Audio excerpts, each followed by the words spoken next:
Halo semuanya, pada video kali ini aku ingin membahas secara detail hasil pertandingan antara Australia melawan Indonesia.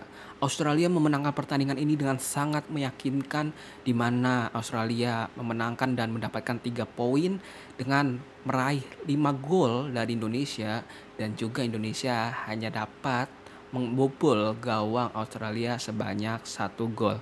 Kekalahan telak ini menandakan bahwa era kegelapan sudah dimulai dari Indonesia.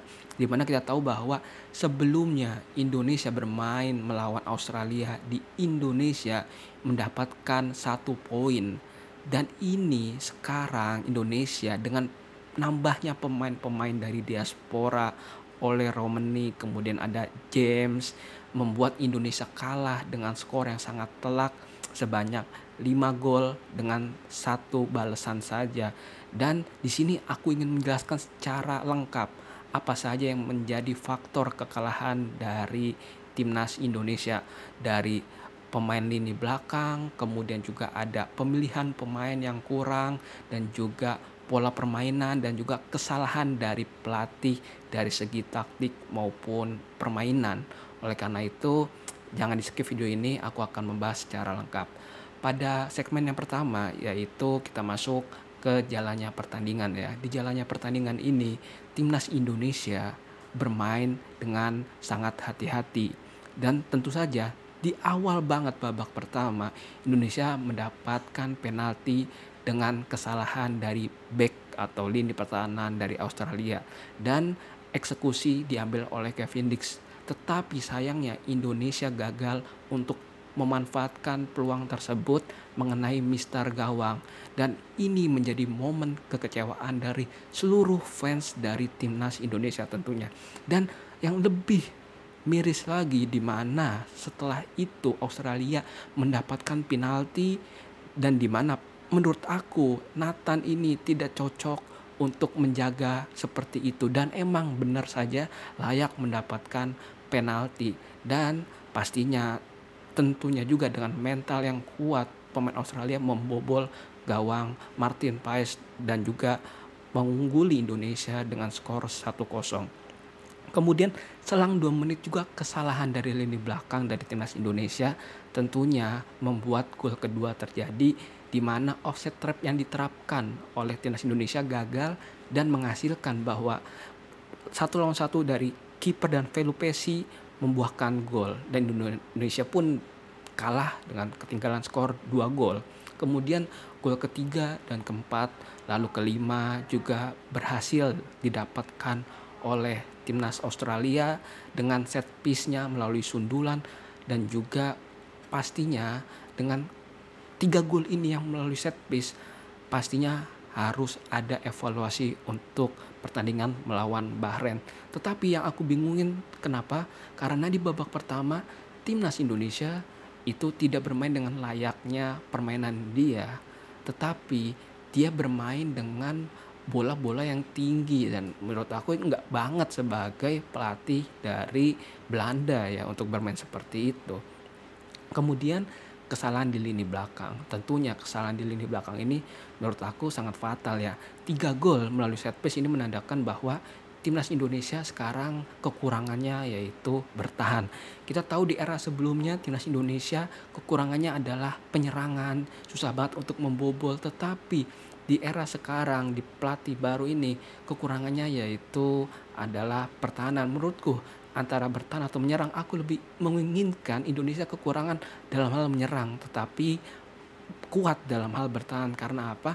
Pertahanan itu yang baik ya tentunya menyerang kata orang-orang, tetapi dengan kualitas Indonesia ini kurang banget untuk hal menyerang.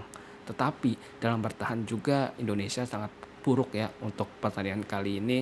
Dan menurut aku dengan kesalahan-kesalahan yang terjadi di pertandingan kali ini membuat aku bingung kenapa timnas Indonesia atau Patrick Kluivert memilih Nathan sebagai DM, sehingga aku berpikir bahwa apa salahnya untuk tidak memasang Nathan, karena kita tahu bahwa Ivar ini sering banget bermain untuk timnas Indonesia di era STY, tetapi dengan permainannya yang baik itu kenapa dia memasang Nathan Juaon. Dan Hal ini yang menurut aku membingungkan ya.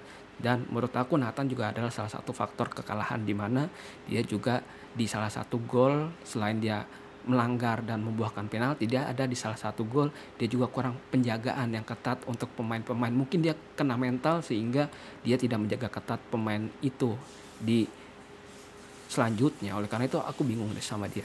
Kemudian juga kritik kepada pemain ya, pemilihan pemain ya. Aku juga mengkritik karena apa?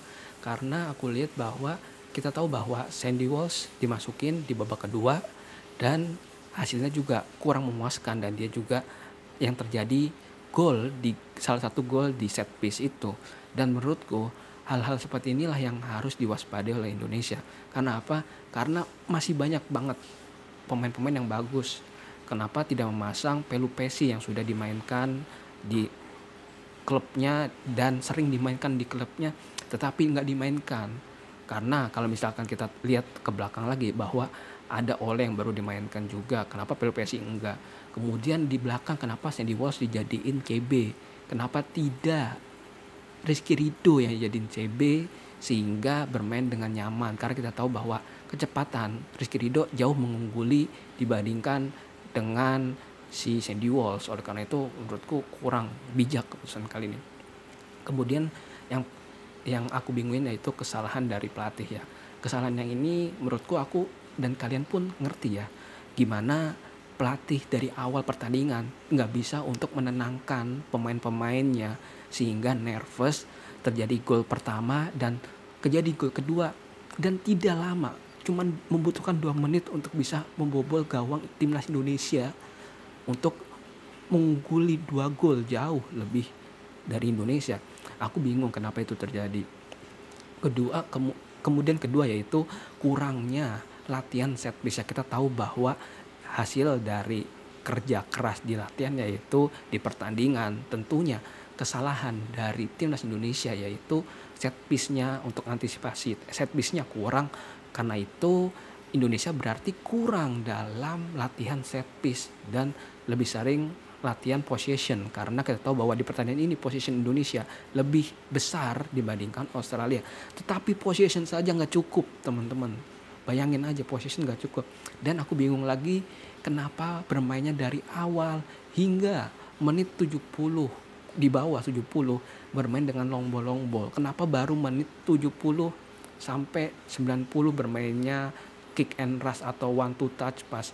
Padahal kita tahu bahwa terjadinya gol dari skema Australia itu kick and rush, tetapi Indonesia tidak mengantisipasi itu terjadinya gol kedua.